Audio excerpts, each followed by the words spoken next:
بالخمسة للمرة العاشرة في تاريخ الكلاسيكو. 5 مرات للريال، 5 مناسبات لبرشلونة.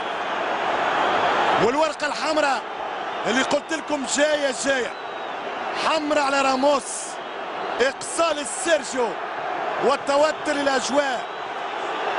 لماذا الوقت البديل يا إيتورالدي؟ كان ممكن تزفر في 90. لا تحتاج الكلاسيكو ومعركة مدريد برشلونة لوقت ضايع في 4-0. صعبتها عليك، عقدتها ليك، اقتلت المباراة بهذا الإقصاء الآن المستحق على سيرجيو راموس. إيتورالدي يقول لي أنت حكيت يا عصام بعقليتك، ممكن أنا بعقلية أخرى. أنا توفى 10 توفى 10، يخرجوا ال10 يخرجوا ال10.